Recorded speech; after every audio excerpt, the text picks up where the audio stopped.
ने सब्र का दामन भी थामे हुआ है और नमाज भी पढ़ रहा है, तो दोनों चीजें अपने पास रख करके अपनी मंजिल की तरफ रवां दवा है, तो अल्लाह तबारक व तआला उसे मंजिल मकसूद तक भी पहुंचाएगा और उसे कामयाबियां और कामरानियां भी अता फरमा देगा। इसकी जिंदगी में तीन चीजें मौजूद हैं, यानी नमाज भी मौजूद है, सब्र भी मौजूद है, कुरान की तिलावत भी मौजूद है। तो तूफान चाहे कितना बड़े से बड़ा भी हो, वो उसके सामने आएगा। तो जब सामने आएगा, एक तूफान बन के आएगा, एक मुसीबत बन के आएगा, एक कोहराम बन के आएगा, मगर जब उसके पास पहुंचेगा वो तूफान नहीं रहेगा, वो सब का सब एक सज्जी, एक धूल बन करके उसके सामने खत्म हो जाएगा और अल्लाह इसे कामयाबियां अता फरमा देगा।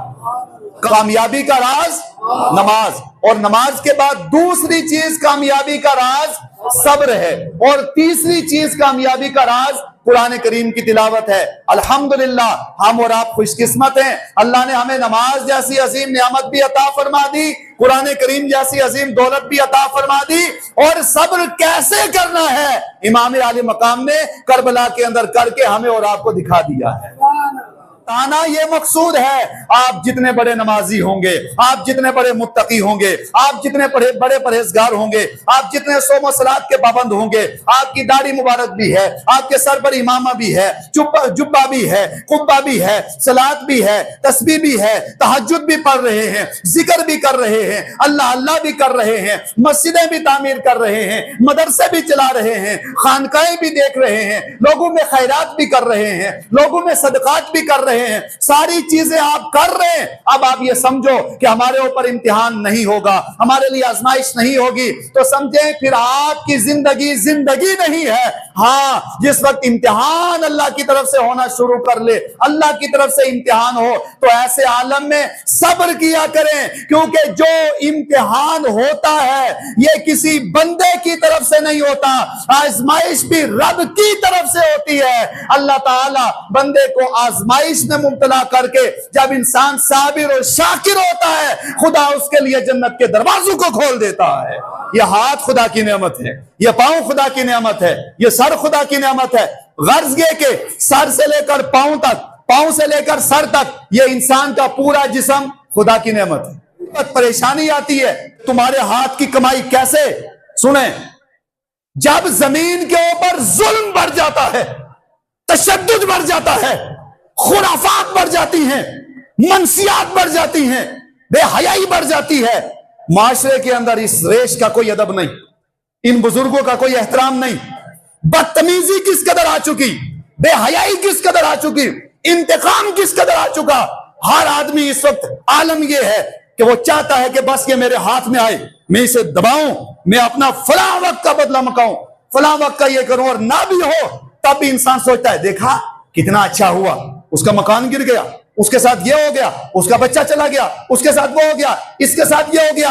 ये जो ही हमारे ऐसे खुराफात और ऐसे सारे सिलसिले बढ़ जाया करते हैं, तो उन बढ़ने की वजह से फिर आगे अल्लाह की तरफ से हमारे ऊपर रहमतों बरकतों का नज़ूल नहीं होता, फिर वो बारिश भी रहमत नहीं बनती, वो बारिश भी हमारे लिए ज़हमत बन जाया करती है, वो बाकी चीजें भी ज़हमत बन जाया करती हैं। उसकी वजह ये हमने जो इधर किया है, इस दरवाजे से बाहर जाएंगे, जो अंदर करके आए हैं उसका सिला आपको बाहर मिलेगा। इंसान को अपना ऐब और दूसरे की भूख नजर नहीं आती। जब इंसान को अपना ऐब नजर आना शुरू हो जाएगा, अपने आप को देखेगा, अपने जमीर को झुझोरेगा, तो हदीस में आता है मन आरफा नफ्सहु फकद आरफा रब्बहु, जो अपने आप को पहचानता है वो अपने रब को भी पहचान लिया करता है। अपने आप को पहचाने, अपने आप ने अपने जमीर को झुझोरे, अपने जमीर को रात के वक्त झंझोड़े। हमने कितनी नाफरमानियां की हैं, ये सोचो क्या मेरे अमल की वजह से माशरे के अंदर अजाब तो नहीं आया है। जब जमीन पर एक आदमी का कत्ल होता है तो उस वक्त एक का कत्ल नहीं, पूरी इंसानियत का कत्ल हो जाता है, यह जमीन कांप जाती है। और इसी तरह जब किसी के दिल को आप अजियत देते हैं तो आप ये समझते हैं कि मैं जाके मस्जिद, जामिया मस्जिद मंडी, वहां जाके नमाज पढ़ूंगा, खुदा माफ करेगा। मोहल्ले में जाके मैं एक आदमी का पानी बंद करके आ गया हूं, रास्ता बंद करके आ गया हूं, उसको गालियां दे के आ गया हूं, उसका दिल तोड़ के आया हूं, दुखा करके आया हूं, उसको जो अनाप शनाप पढ़ना था पढ़ के आ गया हूं। मंडी पहुंच के मैं जनाब सैयद साहब है उनके पीछे नमाज पढ़ूंगा, सैयद के पीछे नमाज पढ़ के खुदा माफ कर देगा। मंडी जाके नमाज पढ़ेंगे, खुदा ताला माफ बोलो नहीं करेगा, इसलिए कि एक हक रब का है और एक हक बंदे का है। रब माफ फरमा देगा, गफूर रहीम है, मगर बंदा जब तक ये बंदा माफ नहीं करेगा तब तक रब की जात माफ, पूरी आवाज से, तब तक रब की जात माफ नहीं करेगी। रात को सोचो, बैठो, बैठ करके देखो, आपके हाथ से किसी को तकलीफ तो नहीं हुई, पांव से तकलीफ तो नहीं हुई, अगर हो भी गई है जाओ उसके पास, हजरत मुझसे खता हो गई, गलती हो गई, लफ्जिश हो गई, जो कुछ भी हो गया आप माफ कर दें। जब आप उसके पास जाके कहेंगे उसको माफ कर, इधर आप इसको कहेंगे, उधर रब ताला फरमाएगा फरिश्तों मैंने भी इसको माफ फरमा दिया। सब्र करो, नमाज पढ़ो और नमाज के साथ साथ सब्र करो। नमाज भी है और सब्र भी है, दोनों चीजें होनी चाहिए, एक नहीं। अगर सब्र है तो नमाज नहीं, और नमाज है तो सब्र नहीं, तो इंसान कामयाब नहीं होगा। दोनों चीजें जिसके पास हैं, यानी सब्र का दामन भी थामे हुआ है और नमाज भी पढ़ रहा है, तो दोनों चीजें अपने पास रख करके अपनी मंजिल की तरफ रवां दवा है, तो अल्लाह तबारक व तआला उसे मंजिल मकसूद तक भी पहुंचाएगा और उसे कामयाबियां और कामरानियां भी अता फरमा देगा। मगर अगर सिर्फ नमाज है और सब्र नहीं है, या सिर्फ सब्र है तो नमाज नहीं है, इंसान कामयाब नहीं हो सकता। कामयाबी का राज इन दो चीजों में अल्लाह ने रखा है। क्या इंसान सब्र कर और सब्र के साथ साथ नमाज पढ़। नबी पाक सल्लल्लाहु अलैहि वसल्लम आपकी सीरत हमें क्या बताती है, आपका किरदार हमें क्या बताता है। नबी पाक सल्लल्लाहु अलैहि वसल्लम पर जब बाज़ाहिर कोई परेशानी लायक होती थी तो नबी पाक सल्लल्लाहु अलैहि वसल्लम अल्लाह तबारक व तआला की बारगाह में हाजिर होते, मस्जिद शरीफ के अंदर आते और मस्जिद के अंदर आकर के आप नवाफिल अदा करते, और नवाफिल अदा करने के बाद अल्लाह की बारगाह में दुआ करते कि अल्लाह इस परेशानी को दूर फरमा दे। अल्लाह तबारक व तआला आपकी परेशानियों को दूर फरमा दिया करता था, क्योंकि अंबिया किराम इन सब चीजों से पाक हैं। वो अगर चाहें तो पूरी कायनात सोना चांदी बन के उनके साथ चले, आराम और सारी चीजें वो रख सकते हैं, मगर अंबिया किराम को अल्लाह तबारक व तआला ने हमारी और आपकी हिदायत के लिए और हमारे और आपकी कामयाबी का एक राज किस तरफ है और मंजिल मकसूद क्या है, उन सब को बताने के लिए अंबिया किराम को हमारे और आपके दरमियान मबूस फरमाया। और आखिरी नबी पाक सल्लल्लाहु अलैहि वसल्लम हमारे और आपके दरमियान जलवागर हुए।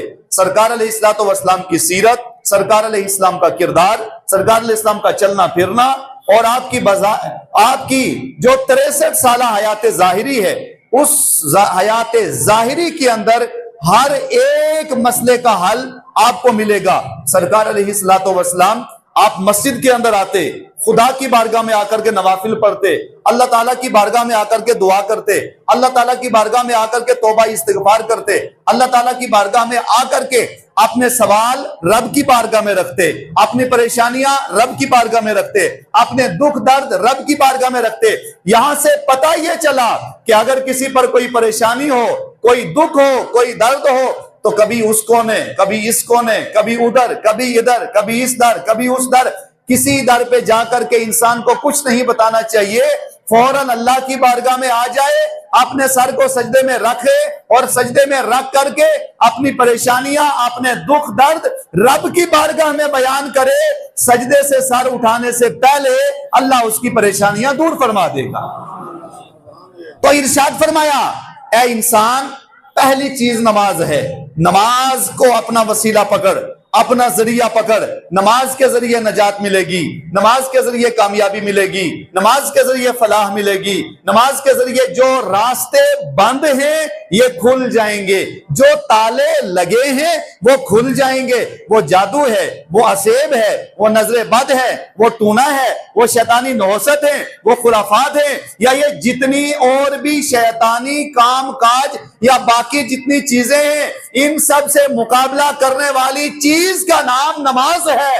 और इससे मुकाबला करने वाली चीज का नाम सब्र है, और इससे मुकाबला करने वाली चीज का नाम कुरान करीम है। जिसके पास ये तीन चीजें मौजूद हैं, जिसकी जिंदगी में तीन चीजें मौजूद है, यानी नमाज भी मौजूद है, सब्र भी मौजूद है, कुरान की तिलावत भी मौजूद है, तो तूफान चाहे कितना बड़े से बड़ा भी हो वो उसके सामने आएगा। तो जब सामने आएगा एक तूफान बन के आएगा, एक मुसीबत बन के आएगा, एक कोहराम बन के आएगा, मगर जब उसके पास पहुंचेगा वो तूफान नहीं रहेगा, वो सब का सब एक सज्जी, एक धूल बन करके उसके सामने खत्म हो जाएगा और अल्लाह इसे कामयाबी अता फरमा देगा। कामयाबी का राज नमाज में है। बोलो जोर से, कामयाबी का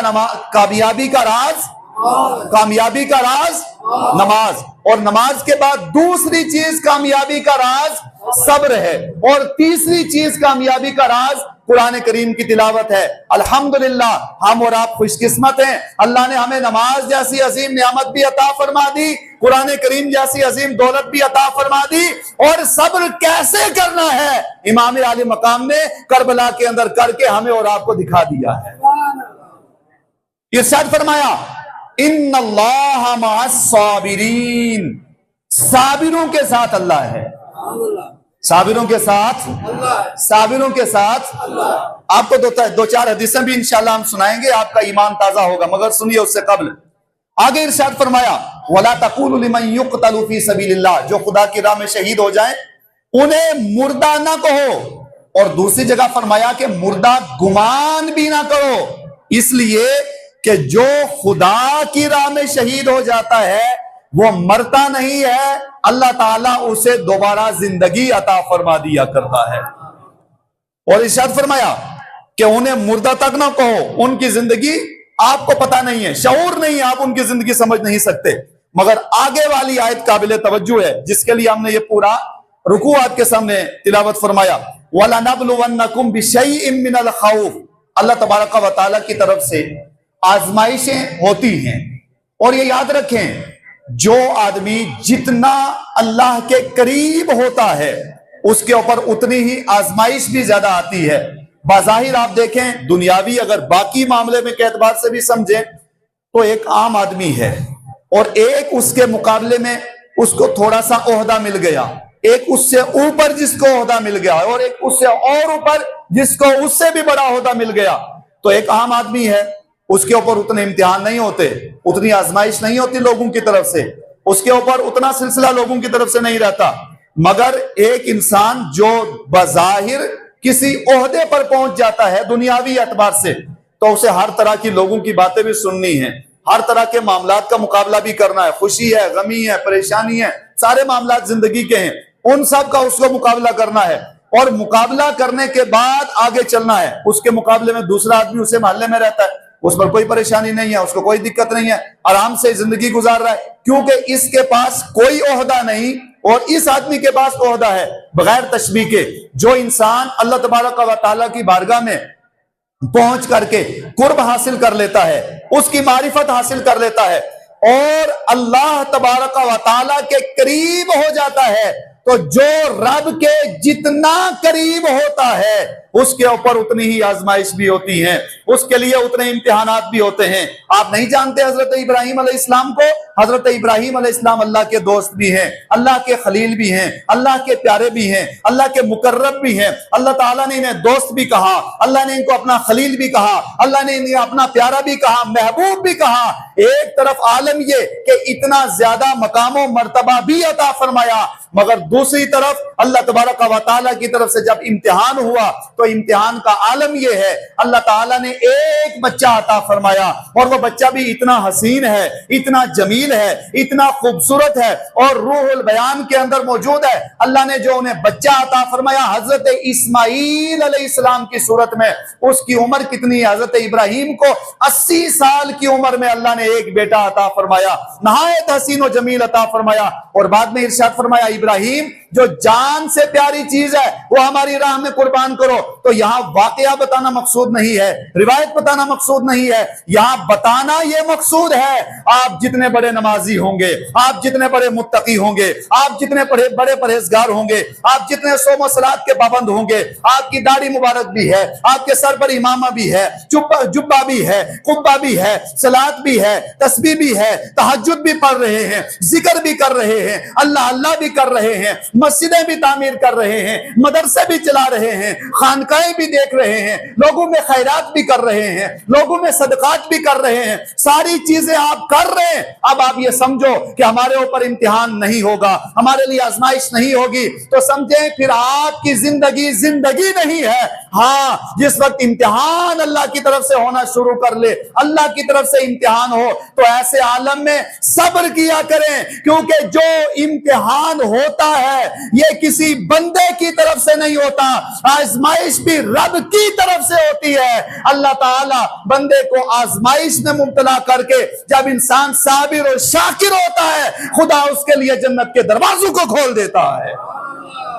तो इरशाद फरमाया, क्या इंसान हमारी जो है आजमाइश तेरे ऊपर आएगी। आजमाइश क्या आएगी? कभी इंसान भूखा रहेगा, कभी प्यासा रहेगा, और फिर आगे जाकर के अल्लाह ताला उसे मालो दौलत भी अता करेगा, गल्ला भी अता करेगा, फल फ्रूट भी अता करेगा, औलाद भी अता करेगा, खूबसूरत बच्चा भी अता करेगा। ये सारी चीजें अता करने के बाद फिर उससे ले ली जाएंगी। जब ले ली जाएंगी तो उस वक्त फरिश्ते उसके पास आते हैं। हदीस मुबारक के अंदर आता है कि फरिश्ते आसमान से उसके पास नाजिल होते हैं और वापस रब की बारगाह में जाते हैं।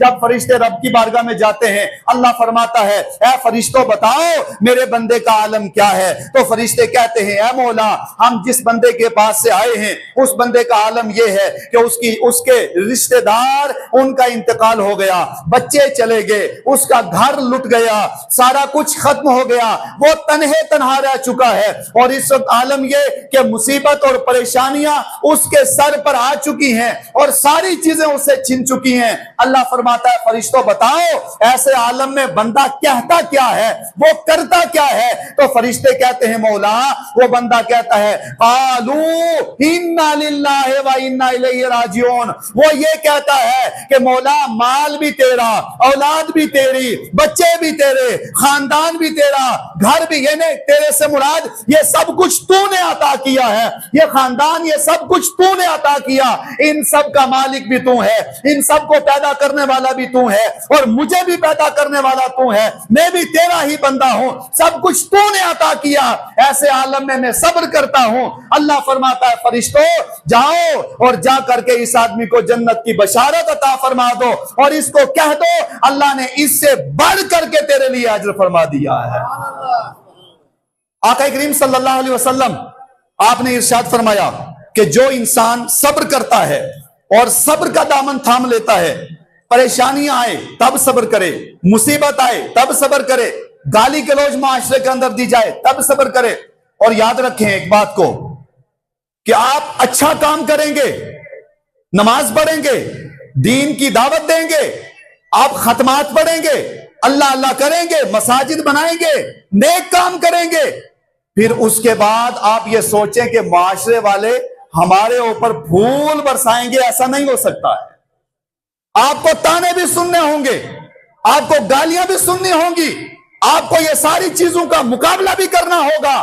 इसलिए कि आका इरशाद फरमाते हैं, आखिरी जमाने में ईमान बचाना इतना मुश्किल होगा कि आग के अंगारों को हाथ में लेना आसान है मगर ईमान बचाना मुश्किल। आग के अंगारों पर चलना आसान, ईमान बचाना मुश्किल। ऐसे आलम में आका फरमाते हैं, जो मेरी एक सुन्नत को जिंदा करेगा, एक सुन्नत को जिंदा करेगा, अल्लाह ताला उसे 100 शहीदों का सवाब अता फरमा देगा। तो इस बात को याद रखें, आपको ये सारी चीजें सुननी भी होंगी, बर्दाश्त भी करनी होंगी, मगर मुकाबला नहीं करना।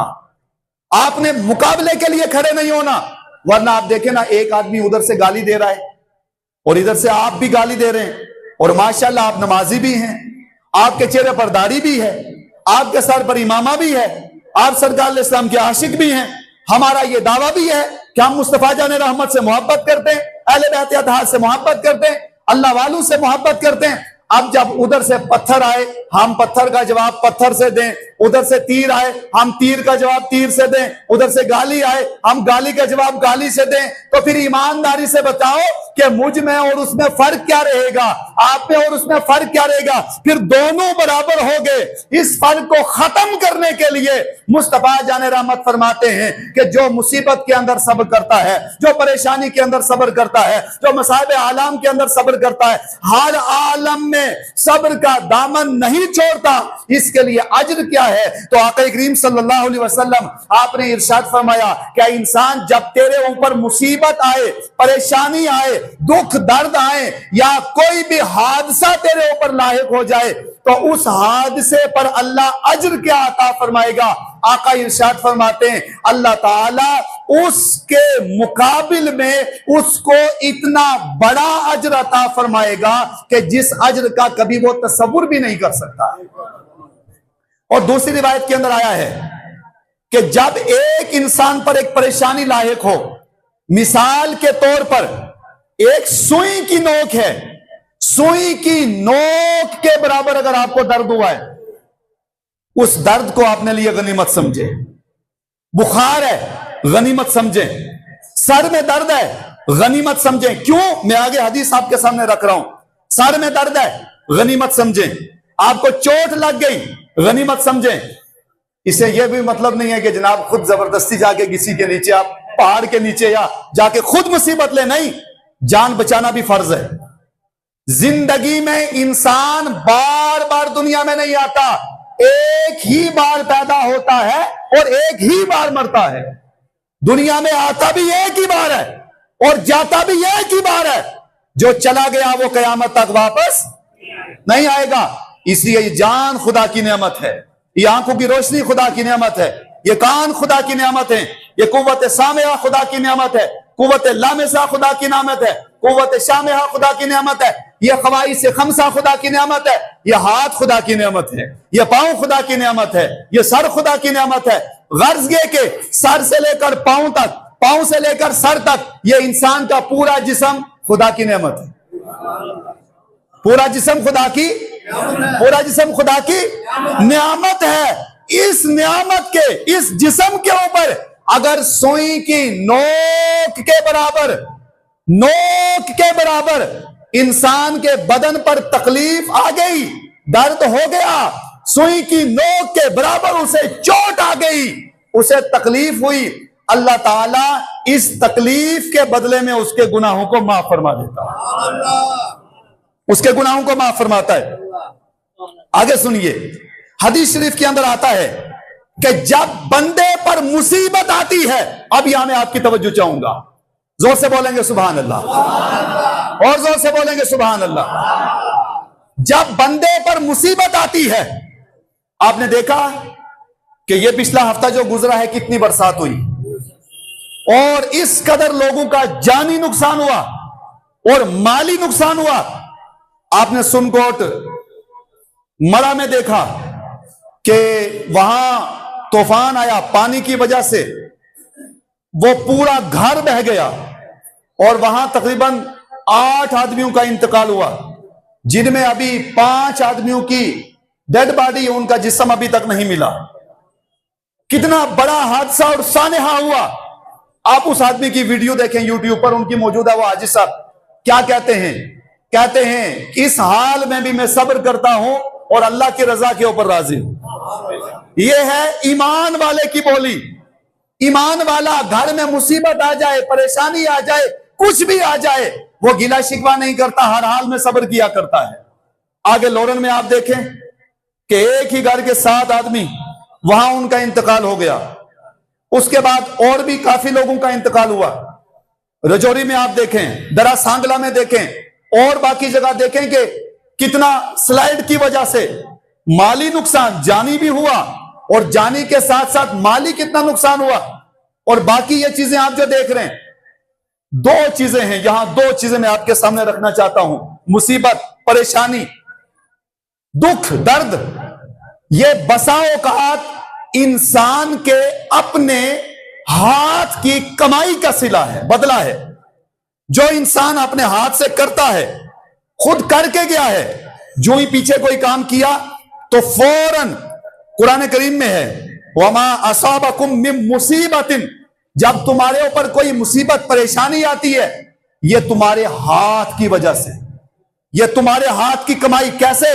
सुने, जब जमीन के ऊपर जुल्म बढ़ जाता है, तशद्दुद बढ़ जाता है, खुराफात बढ़ जाती हैं, मनसियात बढ़ जाती हैं, बेहयाई बढ़ जाती है, माशरे के अंदर इस रेश का कोई अदब नहीं, इन बुजुर्गों का कोई एहतराम नहीं, इन हाजियों का कोई एहतराम नहीं, इन पीराने इज़ाम का कोई एहतराम नहीं, इन हुज्जाजे किराम का कोई एहतराम नहीं, इन सफेद रेश बुजुर्गों का कोई एहतराम नहीं। हदीस में आता है, जिसके दाढ़ी में एक बाल सफेद होता है, अल्लाह फरमाता है मैं हया करता हूं कि इस आदमी की बात को मैं पूरा ना करूं। रब पूरा फरमा रहा है, मगर हमारा जवाब माशरे के अंदर क्या है? बदतमीजी किस कदर आ चुकी, बेहयाई किस कदर आ चुकी, इंतकाम किस कदर आ चुका। हर आदमी इस वक्त आलम यह है कि वो चाहता है कि बस ये मेरे हाथ में आए, मैं इसे दबाऊं, मैं अपना फला वक्त का बदला मकाऊं, फला वक्त का ये करूं, और ना भी हो तब भी इंसान सोचता है, देखा कितना अच्छा हुआ, उसका मकान गिर गया, उसके साथ ये हो गया, उसका बच्चा चला गया, उसके साथ वो हो गया, इसके साथ ये हो गया।